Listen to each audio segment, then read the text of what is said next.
bem com vocês? Eu sou a professora Kátia e estou aqui hoje para mais um Problematizando com a Matemática. E para essa aula de hoje, vocês vão precisar separar o caderno ou algumas folhas para anotações, o lápis, caneta e borracha. Separem esse material, coloquem a data de hoje que eu já volto.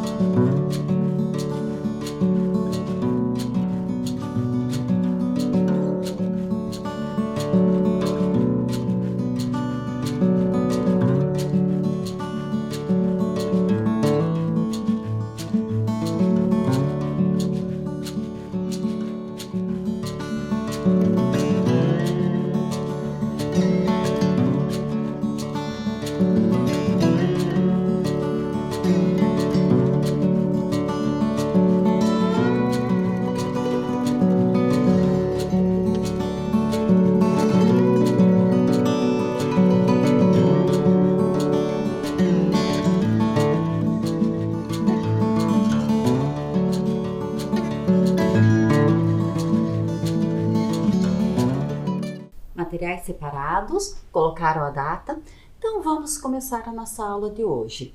Hoje começaremos com uma curiosidade. Você sabia que o cálculo do volume de chuva é feito em milímetros e metro quadrado? Vou deixar um tempo para vocês pensarem nisso e eu já volto.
Pensaram aí um pouquinho?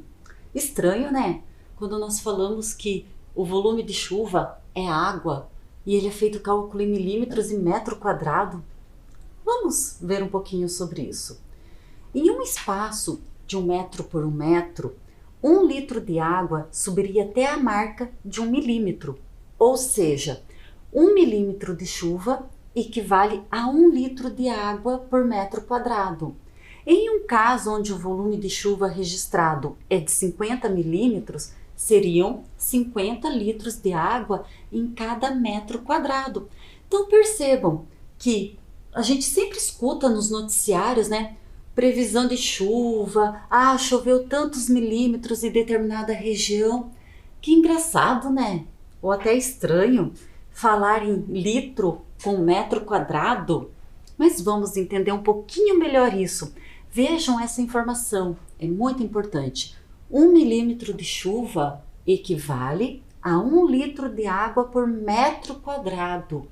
Então vejam, é bastante, né? Percebam, esse cubo tem 1 metro de comprimento por 1 metro de largura por 1 metro de altura. Dividindo esse cubo em 10 espaços, o que seria 1 milímetro? Olhem só, 1 milímetro é esse pedacinho pequenininho do cubo.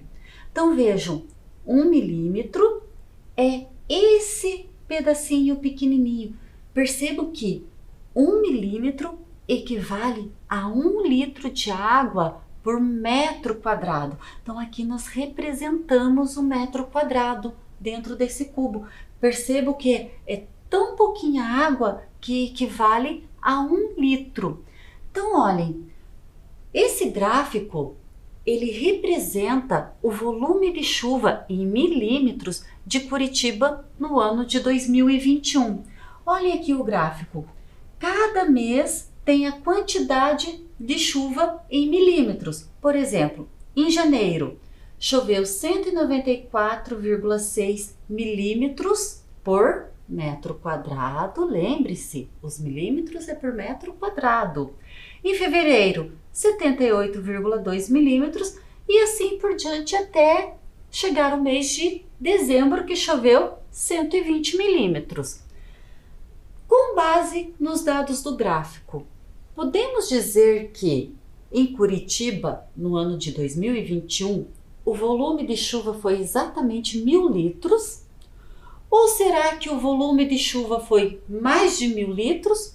Ou será que ele foi menos de 1.000 litros? Quantos litros de chuva choveu em Curitiba no ano de 2021? Vou deixar aqui o gráfico para vocês analisarem e as alternativas reduzidas. Vou dar um tempo para vocês pensarem, fazerem a sua estratégia e eu já volto.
Descobriram a quantidade de litros de chuva em Curitiba no ano de 2021? Qual estratégia vocês usaram? Lembre-se, nós temos várias estratégias para chegar à solução de um problema. Aqui eu vou apresentar uma delas. Se você fez diferente, não apague. Mostre para o seu professor. Então, para descobrir a quantidade de chuva do ano de 2021, nós temos que adicionar mês a mês para saber quanto milímetro de chuva que teve no ano de 2021, para que eu possa transformar isso em litros e saber qual alternativa correta responde ao meu problema. Então aqui nós podemos fazer uma operação de adição, né, com todos os milímetros de mês a mês, como foi colocado ali.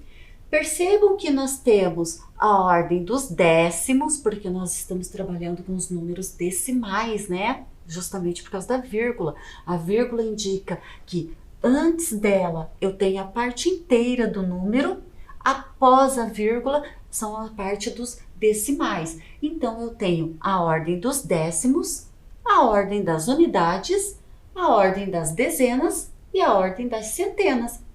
Para adicionar, vamos começar pela ordem dos décimos.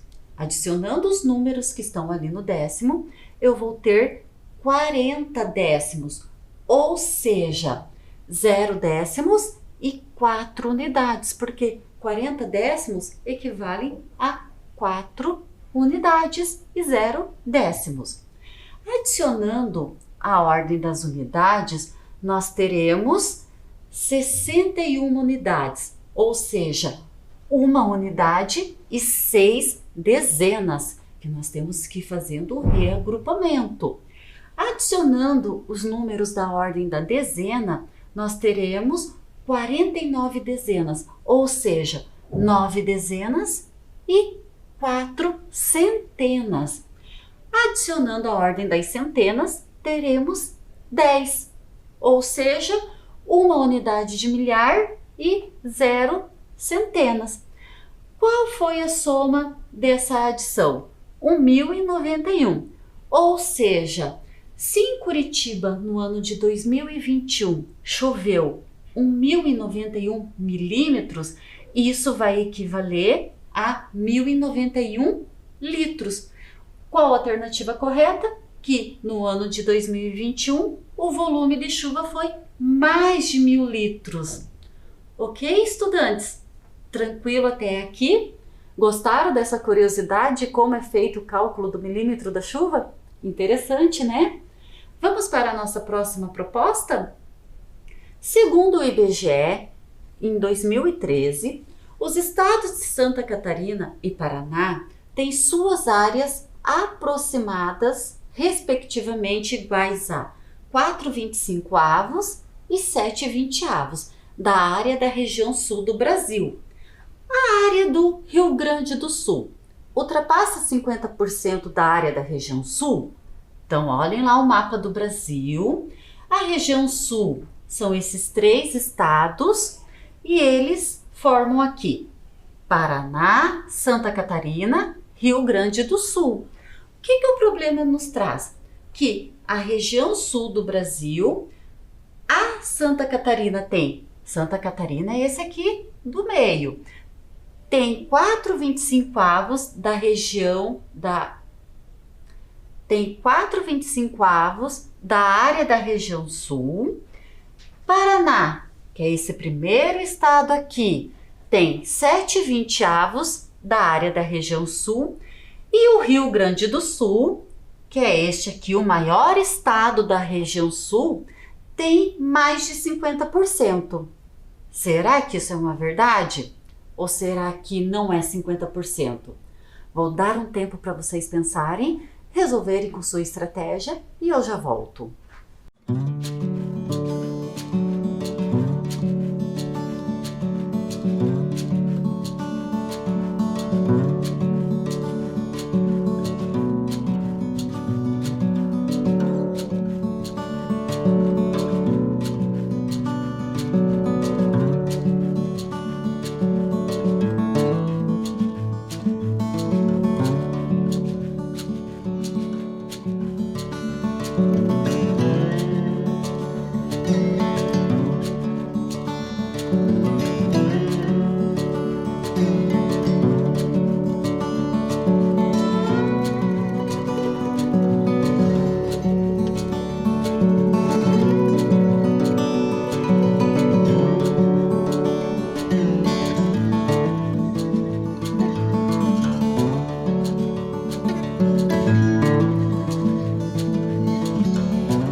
se a área do Rio Grande do Sul ultrapassa 50% da área da região sul?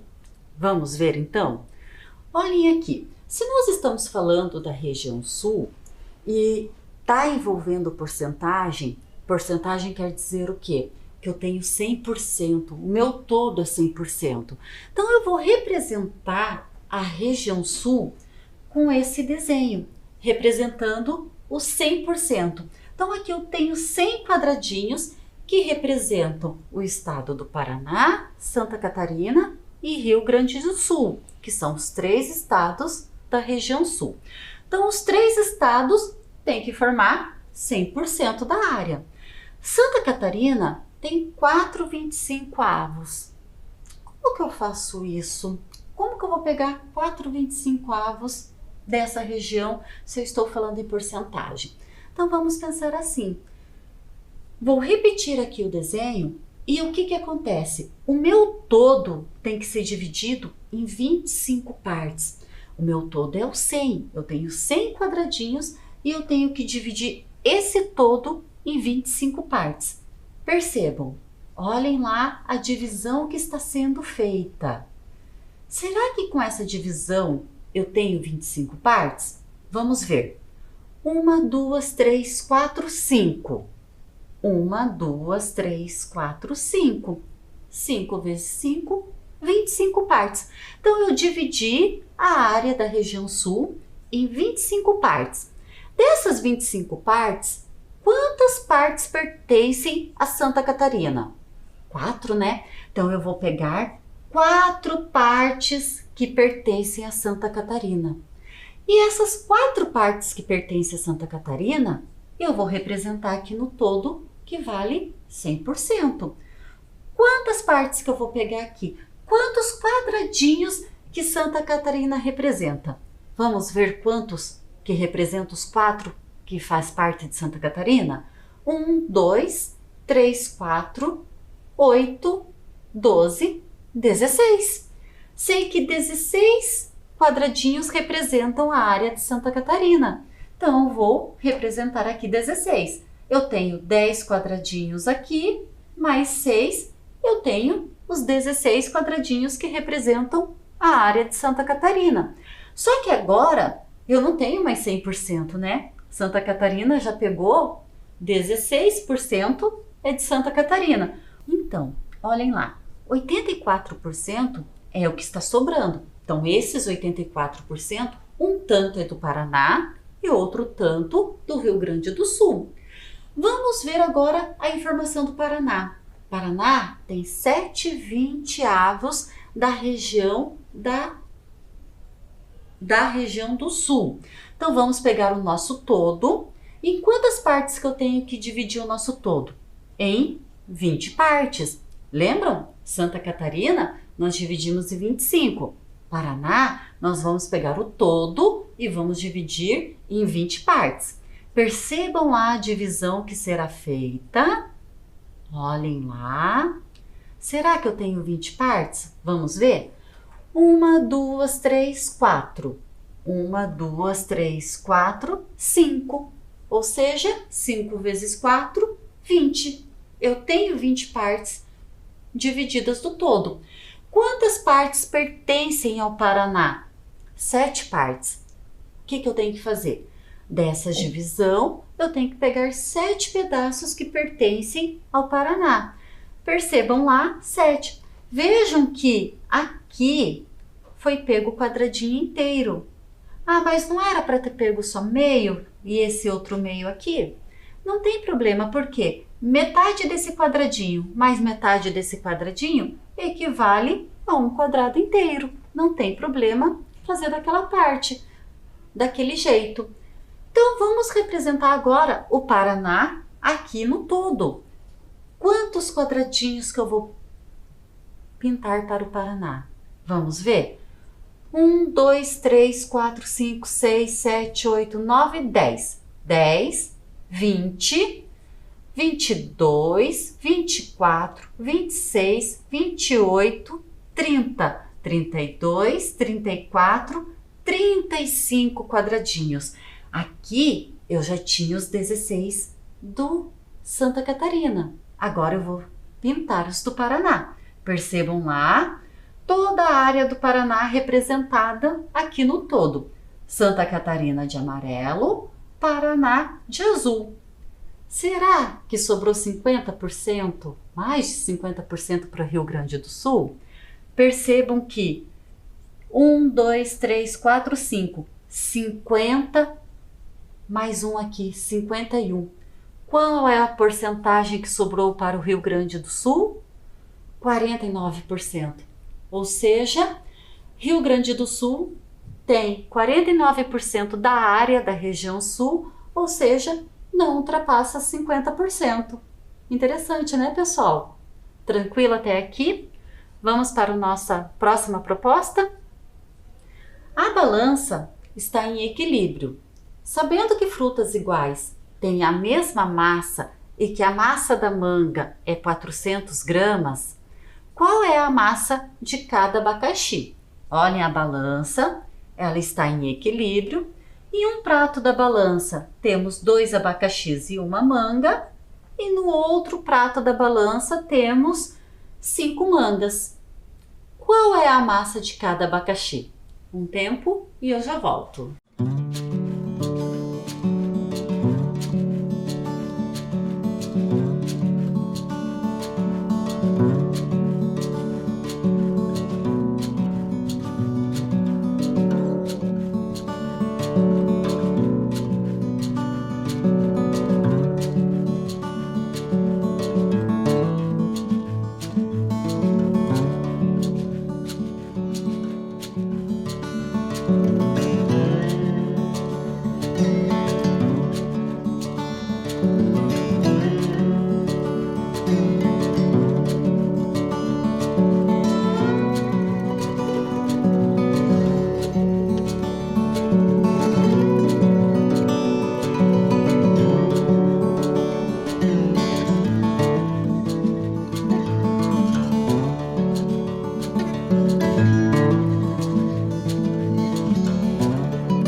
E aí, estudantes? Qual estratégia você utilizou para descobrir a massa do abacaxi? Lembre-se, tem várias estratégias. Eu vou usar uma delas. Então vamos lá. Eu estou com a balança em equilíbrio e o problema me informou que a massa de cada manga é 400 gramas. E eu não sei a massa do abacaxi. Eu preciso calcular para ter o valor da sua massa. Como minha balança está em equilíbrio, percebam que eu tenho uma manga de um lado e 5 mangas do outro lado. Se eu retirar uma manga de cada lado, a minha balança vai continuar em equilíbrio. Eu sempre tenho que manter esse equilíbrio na balança. Se eu tirei uma manga de cada lado, a balança ainda continua equilibrada. Com a retirada dessas mangas, o que eu posso concluir? Que 2 abacaxis, eles equivalem à massa de 4 mangas. Então, 2 abacaxis equivalem à massa de 4 mangas. E eu sei que a massa de cada manga é 400 gramas. Então, o que eu posso fazer? Eu posso dizer que a massa dos 2 abacaxis equivale a 4, porque eu tenho 4 mangas, vezes 400 gramas. Por quê? Cada manga tem a massa de 400 gramas. Fazendo aquela multiplicação, eu chego que 2 abacaxis equivalem a 1.600 gramas. Se eu tenho 2 abacaxis e os dois têm a massa de 1.600 gramas, qual será a massa somente de um abacaxi? Então, eu vou fazer uma divisão, 1.600 dividido por 2. Então, um abacaxi tem a massa de 800 gramas. Tranquilo até aqui? Tudo bem? Vamos para a nossa próxima proposta? Em uma empresa, 16 máquinas industriais produzem 720 peças de computador em 6 dias de trabalho, operando 8 horas por dia. Quantas dessas máquinas serão necessárias para produzir 2.160 peças em 24 dias, operando 6 horas por dia? Então, percebam que a empresa tem 16 máquinas, essas 16 máquinas trabalhando 8 horas em 6 dias, 8 horas em cada dia, produz 720 massas, 720 peças. Agora, quantas máquinas que eu vou precisar que ela trabalhando 6 horas por dia, em 24 dias, produzindo 2.160 peças, quantas máquinas que eu vou precisar? Pensem, façam sua estratégia e eu já volto.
estudantes.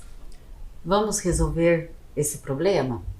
Aqui eu fiz um quadro para colocar a quantidade de máquinas que a empresa tem, quantas peças ela produz, em quantos dias e em quantas horas que elas ficam trabalhando. A primeira informação que o problema nos trouxe foi que 16 máquinas produzem 720 peças durante 6 dias, trabalhando 8 horas por dia. Qual que é a pergunta do problema? Quantas máquinas que eu preciso para que sejam produzidas 2.160 peças, essas máquinas trabalhando 24 dias por um total de 6 horas a cada dia. Então aqui, para descobrir quantas máquinas eu preciso ter, o que eu posso fazer? Como eu tenho a informação das 16 máquinas que fazem 720 peças em 6 dias e 8 horas, eu posso descobrir quantas peças essas 16 máquinas fazem por hora. Aí eu posso calcular quantas máquinas que vai precisar para fazer as 2.160 peças. Então vejam, se eu quero saber por hora, eu tenho que saber quantas horas que essas máquinas trabalharam durante 6 dias. Então eu vou fazer 6 vezes 8, que é 6 dias trabalhados, 8 horas cada dia, ou seja, 48 horas. Então em 6 dias essas máquinas trabalharam 48 horas. Quantas peças que essas máquinas produziram nessas 48 horas? Então eu vou pegar a quantidade de peças, 720, dividir pela quantidade de horas que ela trabalhou, 48. Fazendo essa divisão, eu vou calcular a quantidade de peças que essas 16 máquinas fazem por hora. Fazendo a divisão, o que eu chego à conclusão aqui? Que essas 16 máquinas produzem 15 peças por hora, nesse período que elas trabalham. Agora, quantas máquinas que eu vou precisar para aquelas quantidades de peças? 2.160 peças. Então, vamos fazer o mesmo raciocínio. Quantas horas que essas máquinas vão trabalhar? Eu sei que elas vão trabalhar 24 dias, 6 horas cada dia. Quanto é a quantidade total de horas? Então, eu faço total de dias vezes o total de horas que elas irão trabalhar, tenho total, 144 horas.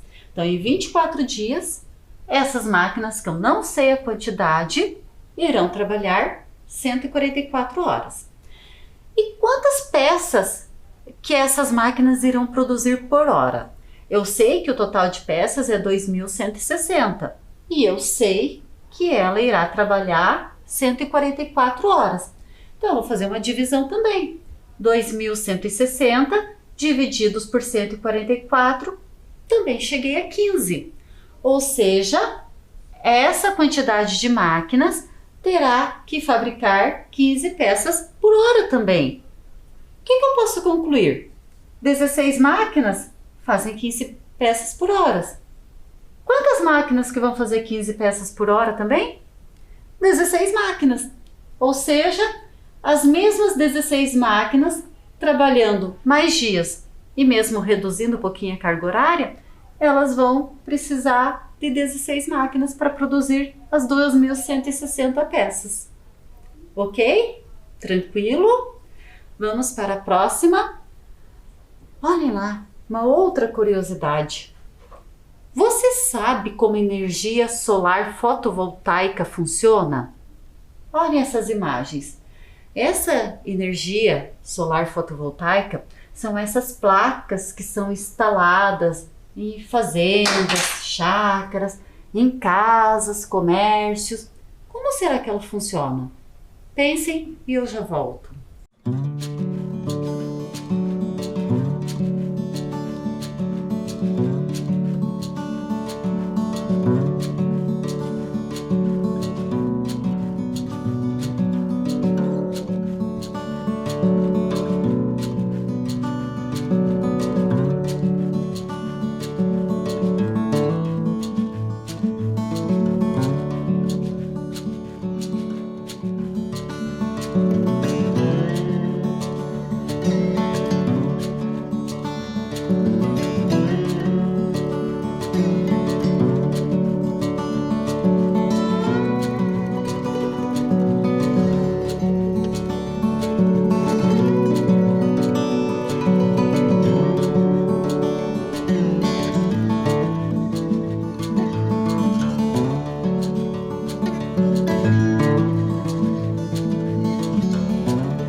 E aí, pensaram como que ela funciona? Vejam lá, os módulos, que são aquelas placas instaladas, eles captam a luz do sol e transformam em corrente contínua. Essa corrente passa por um inversor, onde é transformada em corrente alternada. O excesso de eletricidade produzido pode voltar para a rede. A rede faz o uso da energia e por isso as unidades consumidoras recebem créditos para sua conta de luz. Então vejam aqui um exemplo, uma casa, então ela instalou a placa no telhado, ela recebe energia solar, ela tem um inversor, que é um equipamento que transforma isso para ser utilizada a energia dentro da casa, e a energia que a casa não utiliza é devolvida para a rede. Como ela está fornecendo a energia para a rede, o que que acontece? Essa rede devolve essa energia em forma de créditos em sua conta de luz, no caso. Interessante, não é mesmo? E vejam, para instalar essas placas, existem algumas regrinhas. Vejam lá comigo. Para se obter um melhor desempenho dos raios solares, as placas devem ser instaladas com uma determinada inclinação em relação ao plano horizontal. Por recomendação, o ângulo de inclinação deve ser calculado conforme o quadro abaixo. Então veja aqui o quadro. Nós temos a latitude. Latitude é uma posição geográfica onde o imóvel, a chácara, onde que eu vou colocar as placas solares. E o ângulo recomendado para cada latitude. Por exemplo, se eu tenho até 10 graus de latitude, a inclinação das minhas placas deve ser de 10 graus. Se eu tenho aqui 41 graus ou mais, a latitude mais 15 graus. Ou seja, por exemplo, se a latitude é 41, a inclinação da placa deve ser 41 mais 15 graus. Ou seja, 56 graus, que deve ser a inclinação para que tenha um melhor desempenho dessas placas para transformar em energia. Olhem lá, Rafael vai instalar o sistema de energia solar fotovoltaica em seu comércio. Observe no mapa abaixo a localização do comércio de Rafael. Então veja, aqui é a localização do comércio do Rafael. Vejam aqui que está a localização geográfica do comércio de Rafael. Ali embaixo aparecem dois números. O primeiro número que aparece é a latitude e o segundo número, a longitude. Percebam que aparece um sinal de menos na frente, né? Será que esse sinal de menos vai interferir no cálculo? Não. Esse sinal de menos que aparece é só pela questão da coordenada geográfica. O que que ele significa? Na latitude, quando aparece o menos na frente do número da posição, ele está no hemisfério sul. Se aparecer o sinal de mais, quer dizer que essa posição está no hemisfério norte. E lá na longitude, quando aparece o sinal de menos, quer dizer que a posição está a oeste do meridiano de Greenwich. E se apareceu mais, quer dizer que está a leste do meridiano de Greenwich. Então, esse sinal de menos não interfere no cálculo, ele só está ali para indicar a posição geográfica do comércio do Rafael, ok?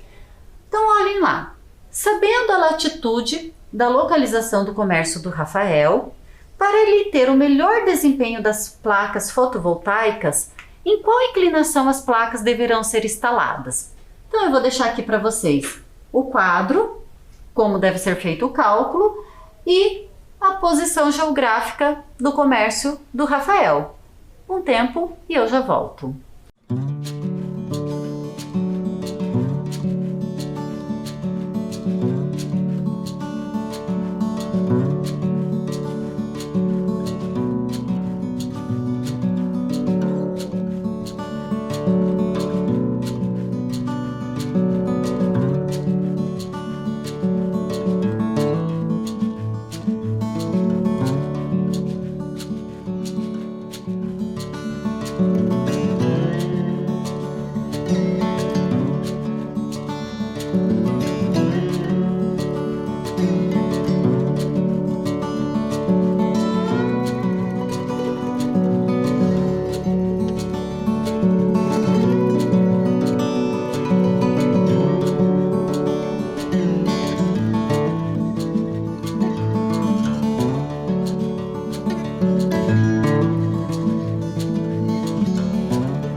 Qual que é a inclinação que deve ter as placas no comércio de Rafael? Então vamos lá. A latitude é 25. Então 25 vai estar entre aqui 21 a 30. E o que é o recomendado do ângulo? A latitude mais 5 graus. Então a latitude do comércio do Rafael mais 5 graus, eu terei 30 graus. Ou seja, as placas deverão ser instaladas com uma inclinação de aproximadamente 30,5 graus para ele ter um melhor desempenho dessas placas. Tudo bem? Então, estudantes, por hoje é isso. Espero vocês no próximo encontro. Tchau, tchau!